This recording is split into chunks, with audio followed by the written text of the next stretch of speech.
Now we are going to start IR section. Okay, in IR section, the first issue is related to rise of anti-immigration policies. See, what is happening is that there is a protest in different countries against the immigrants, be it countries like Japan, be it countries like USA. We have seen that Trump administration is quite vocal against immigrants. Similarly, the situation is there in Japan, where some political parties are calling it as a silent invasion. Silent invasion basically means people from outside are coming and they are taking the jobs. So that is why there are various protests. Similar situation is happening in case of Australia also. Again, there is a very little possibility that in prelims there will be a question from this, but from mains point of view, you just need to understand this is one of the ground for the protectionism. Protectionism basically means putting barriers around your economy, and this is against globalization. Globalization basically means integration with the rest of the world. Protectionism basically means you are taking a step back to protect your own economy. In UPSC 2025 mains, there was a question on this protectionism. So that is one such background. Okay. Now, anti-immigration protests are there. What are recent issues? For example, the hike in the visa fees by USA. In Japan, various parties are saying that it is silent invasion. In Australia, also there are various marches. What are the factors responsible for it? I mean, why it is happening? One of the biggest factors is economic. See, the perception is that these immigrants are taking jobs, and therefore there are less opportunities for the local people. So economic factors are there, cultural issues are there, political also. For example, if you see in those countries where the political rhetoric is there, that we are going to make sure that local people get priority, these kind of political thought, they also provoke people to take action against immigrants. And there are a lot of misinformation also. Misinformation like they are attacking your families or something like that. So that is posing a security challenge. So these are some of the issues. That's why there is a protest now. What can be done? See, again, from Indian point of view, of course, government need to have a dialogue with other governments. That's first thing. Second thing, we also need to create jobs in our country so that these people don't have to go outside.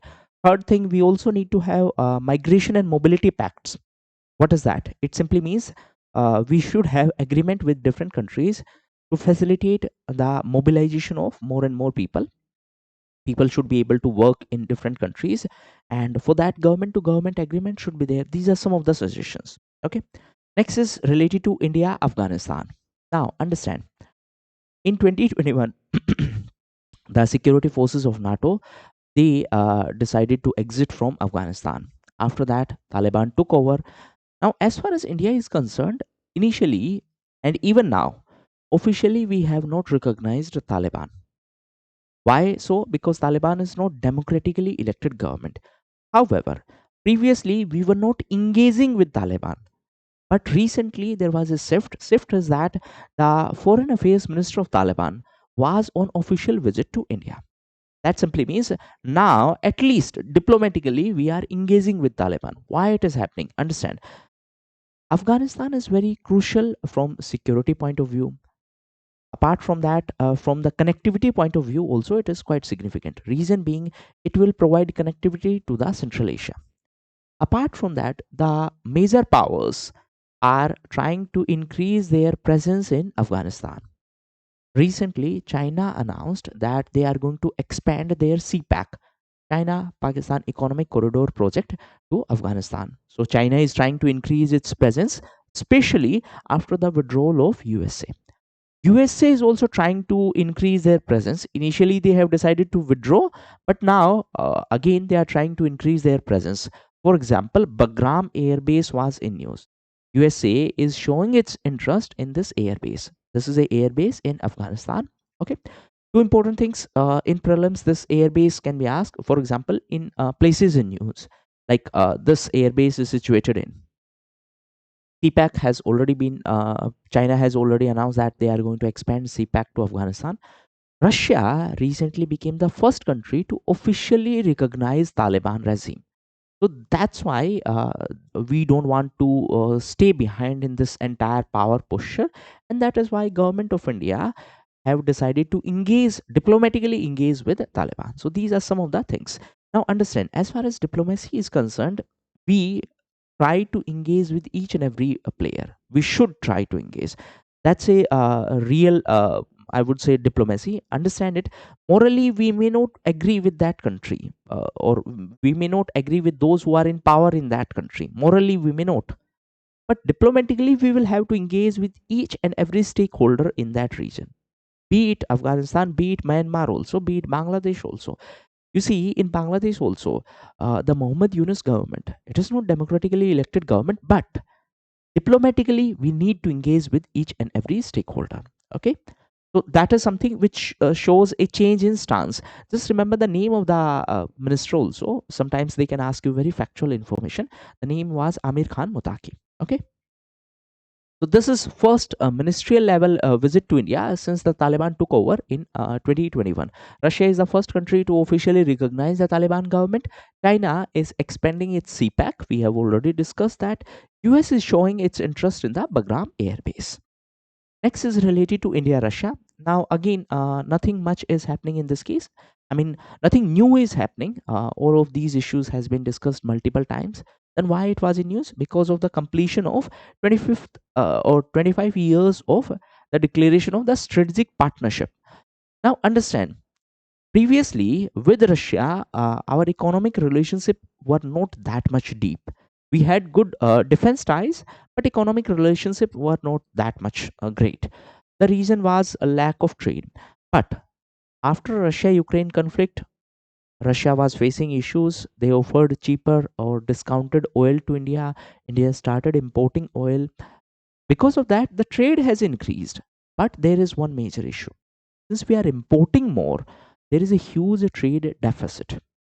We are importing a lot of oil from Russia. There is huge trade deficit. That is one issue which is problematic between India Russia relationship. The objective is that we have to increase our trade, bilateral trade, to $100 billion by 2030. $100 billion. Let me give you one picture. You will be able to understand the economic relationship between India, Russia, and India, US. Just a second. This is India, this is Russia, and this is US. With India and Russia, our goal is to have a trade of $100 billion by 2030. And with the US, we have a goal of $500 billion of trade by 2030. Now understand, we have a FTP. What is FTP? Foreign Trade Policy. This was announced in 2023. So as per that FTP, our objective is that we are going to have a export of $2 trillion. $2 trillion, out of which 1 trillion will be in goods, 1 trillion will be in services.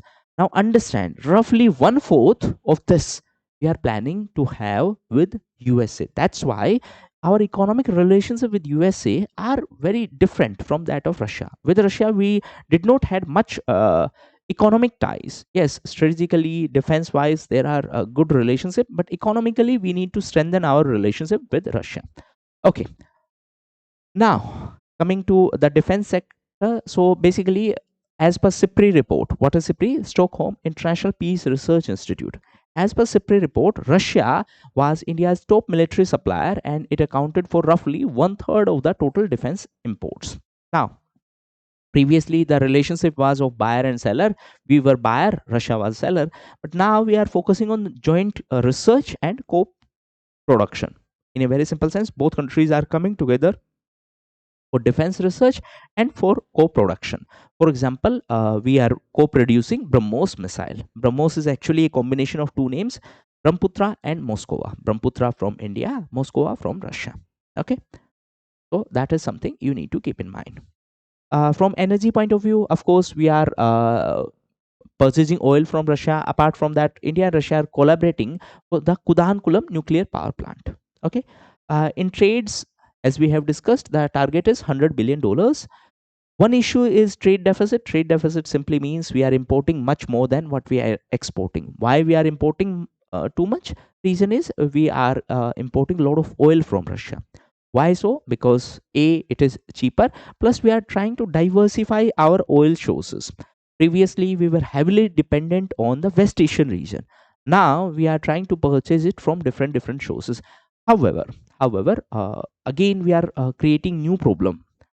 Why we are creating a new problem? See, previously our dependency was on West Asia. Now we are creating another dependency on Russia. Russia is facing the problem of sanctions, and US try to impose various sanctions. There is one important legislation of USA which you should remember, that is CATSA. What is this CATSA? Countering American adversaries through Sanctions Act. In a very simple sense, US impose sanctions on its adversaries through this legislation. Which are these adversaries? Adversary simply means enemy. So countries like Russia is there, North Korea is there, Iran is there.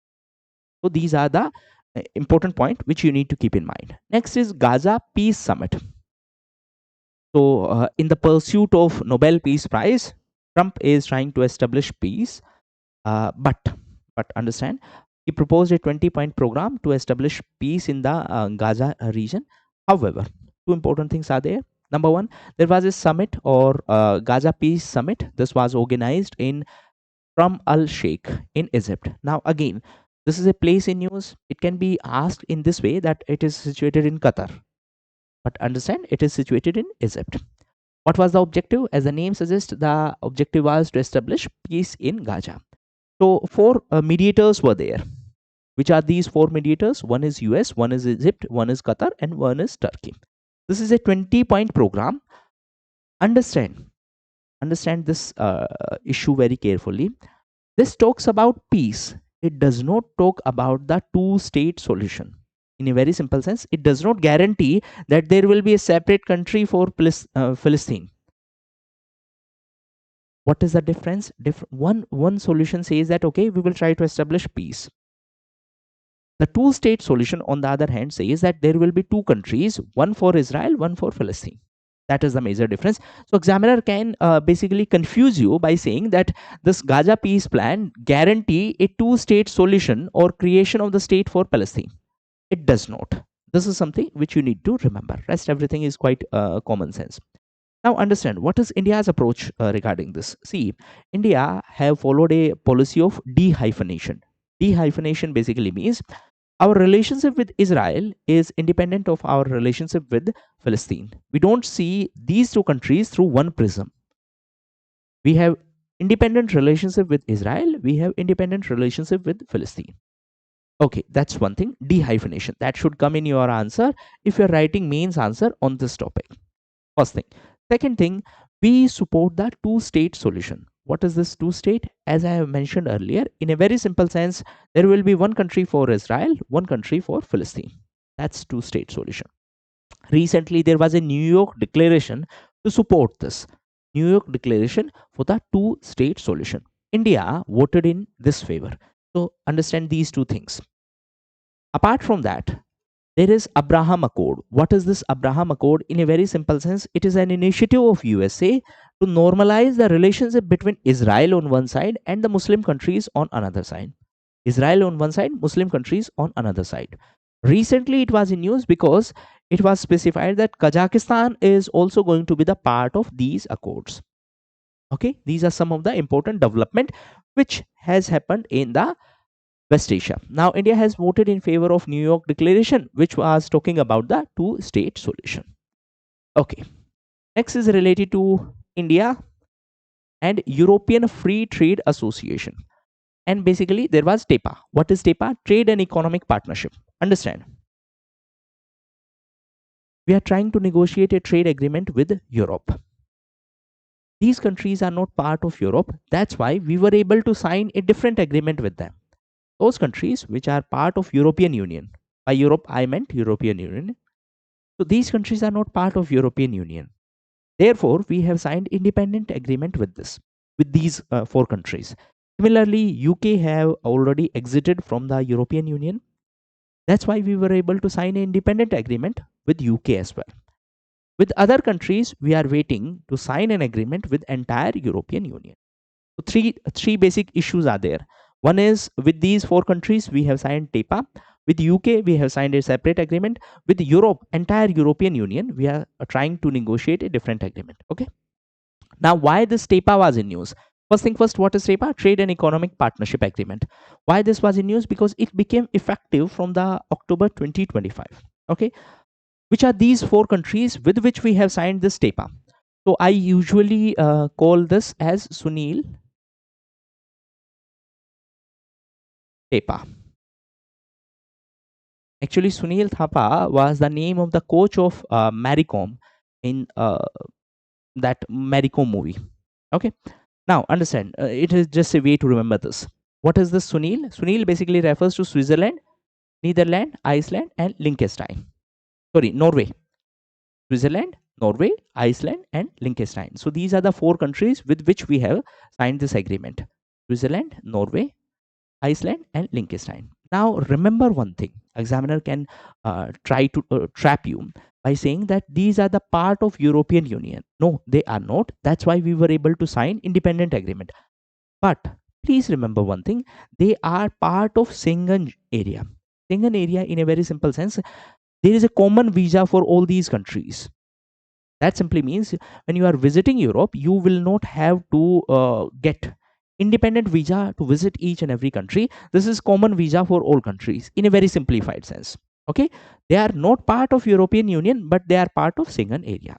Just remember these two things. Okay, what are the key provisions of this TEPA? So first thing first, there will be investment worth $100 billion in India in the coming 15 years. $100 billion of investment in India in the coming 15 years. Apart from that, there is a provision of 1 million direct jobs. This is first of its kind that we have explicitly mentioned the provision of jobs in the FTA. What is FTA? Free trade agreement. In a very simple sense, we are trying to cut down the trade barriers. Okay.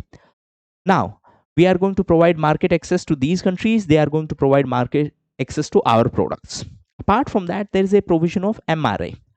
What is MRA? Mutual Recognition Agreement. In a very simple sense, let's try to understand it. I'm explaining it in oversimplified sense. Let's say someone is having a MBBS degree. They have done MBBS in India. Now they want to practice in these countries. But what if these countries do not recognize Indian degree? Similarly, let's say someone has done any degree in these countries and want to use those degrees in India. For that purpose, countries usually sign MRA. What is MRA? Mutual Recognition Agreement. In a very simple sense, they are going to recognize our degrees and we are going to recognize their degrees. That is the concept of MRA. It will basically promote the mobility among these countries. Mobility simply means our people will be able to work seamlessly in those countries and their people will be able to work seamlessly in our country. That is the concept of MRA. So you can use or you can mention these kind of terms in your answer. You need to mention. See again, IR, everyone feel that they know IR, but when you are writing IR answer, it should have these technical terms. Okay. Next is related to India and ASEAN relationship. What is ASEAN? First thing first, ASEAN is Association of Southeast Asian Nations. This is a grouping of 10 countries. Now, recently, 11th member was admitted. So, recently, there was a summit of these ASEAN countries. This was 47th summit and it was organized in Kuala Lumpur in Malaysia. Since it was organized in Kuala Lumpur, there was Kuala Lumpur Declaration. Okay. So, two important development was there. One is the East Timor is going to be the 11th member of ASEAN. Second is there was Kuala Lumpur Declaration or Accord.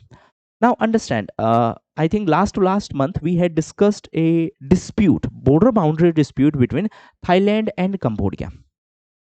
Then Thailand Prime Minister tried to had a call with the politician of Cambodia. Subsequently, the call was leaked and therefore the Prime Minister of Thailand was removed. We have already discussed this issue. Now, through this accord, there is a joint ceasefire agreement between Thailand and Cambodia. In a very simple sense, they will stop fighting. Ceasefire simply means stop fighting. That is the issue. Okay. So just remember that the Kuala Lumpur Accord is a result of this Kuala Lumpur summit of ASEAN. This was 47th summit, which was organized in Kuala Lumpur in Malaysia. Next is related to India, UK. Again, nothing much in this case. Recently, Prime Minister of UK visited India. Subsequently, few important developments were there. So just remember one keyword in this case, and that is JETCO. What is this JETCO? It simply means Joint Economic and Trade Committee. In a very simple sense, there will be a joint committee having officials from India and from UK. For what purpose? As the name suggests, for trade and economic purpose. So they will support the implementation of the trade agreement between India and UK. What is the name of trade agreement? That is CETA. What is CETA? Comprehensive, just a second, Comprehensive Economic and Trade Agreement. Okay, that is CETA. Apart from that, a few university of UK will open their campus in the gift city. What is gift? Gujarat International Fintech City. It is situated in Gandhinagar in Gujarat. It is our fintech city. Fintech means what? Those companies which are providing financial services with the help of technology, that is fintech. So we have created a dedicated space for these kind of companies who are going to provide fintech services. Apart from that, both countries have decided to invest in the climate tech startup fund. Climate tech startup fund. The two important keywords are there. Climate, that simply means they are going to work in climate, in the direction of climate change, and tech basically means in the sector of new technology. So they are going to support those innovations which are in the field of climate and in the field of new technology. Okay, next topic is related to EU. As I have mentioned earlier, with EU, we are trying to negotiate a trade agreement. As of now, we have not signed any agreement with EU. Now, recently, there were five important pillars, or basically five agendas was specified by the European Council. In a very simple sense, European Council has approved the EU-India strategic agenda, and it has identified five priority pillars. Again, there is very low possibility for a question, but you should have a fair idea. What are these five pillars? One is prosperity and sustainability, economic growth with sustainability. Second is technology and innovation. It is self explanatory. Third is security and defense. Fourth is connectivity and global issues. See, connectivity is important because without connectivity, trade possibilities are very limited. That's why there is one initiative to improve our connectivity with the Europe, and that is IMEC. What is this IMEC? That is India, Middle East, Europe Economic Corridor. So these are pillars, and last one is enablers across these pillars. In a very simple sense, how we can supplement or how we can enable these existing four pillars. For that, we need support.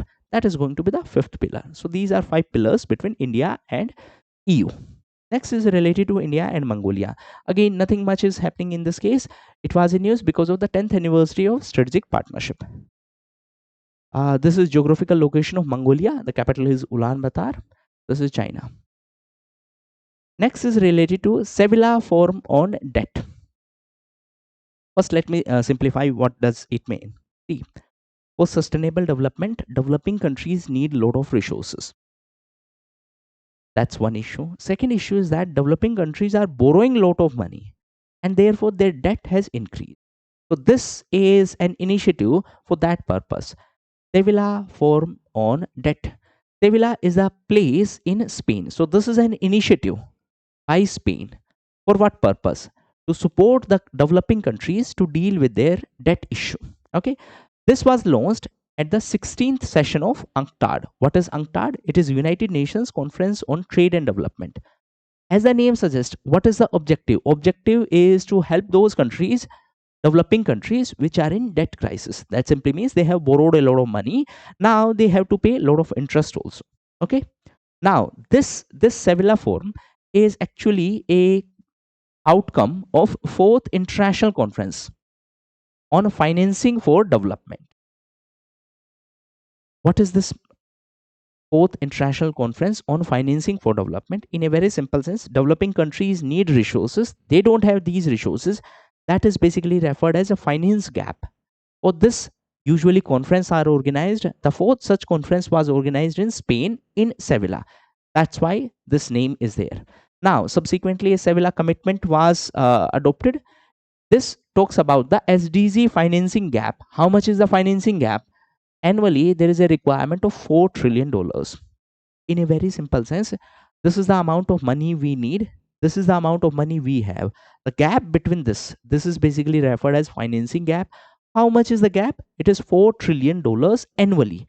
This is the amount of money we need to have sustainable development. Understand the problem here.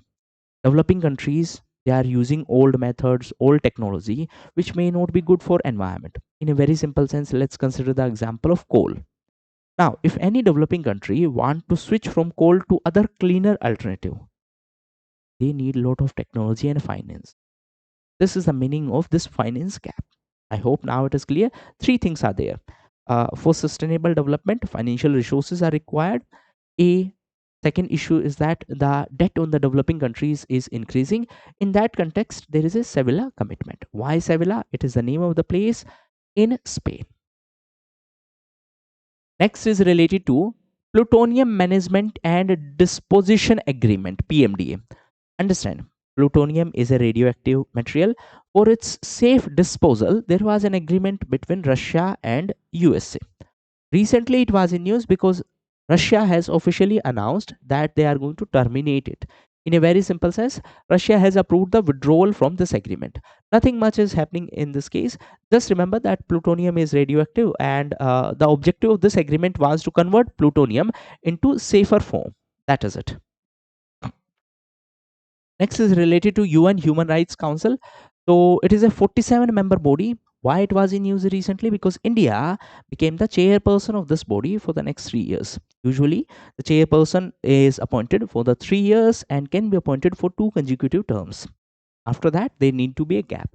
So, two, three important things. India was elected chairperson for the seventh time for the next 3 years, that is from 2026 to 2028. It is a 47 member body. Members or the chairperson is elected annually. The term is of 3 years, and one can be elected for maximum two consecutive terms. Of course, after gap, they can be re-elected. For example, India has been elected for the seventh time. Next is related to International Convention for the Suppression of Financing of Terrorism. In a very simple sense, this is a convention to deal with the terror financing. Terror financing means what? Terror financing simply means providing financial resources for the terrorist activities. Why it was in news? Because recently Iran have signed or ratified this international convention. India had already ratified it. And last part of this IR section is the different areas which are in news. One is Kagyang region. So this is in Myanmar, and this was in news because of the conflict between the Buddhist people of Myanmar and Rohingya Muslims of Myanmar. And second one was Madagascar. This was in news because of Genji protest. So similar to Nepal, there was Genji protest in Madagascar also. Let's have a look at the geographical location of these two places. This is the Sagyang region, this red part, and this is Madagascar. So this is Indian Ocean, this is African continent, and this is Madagascar. So with this, IR section is over.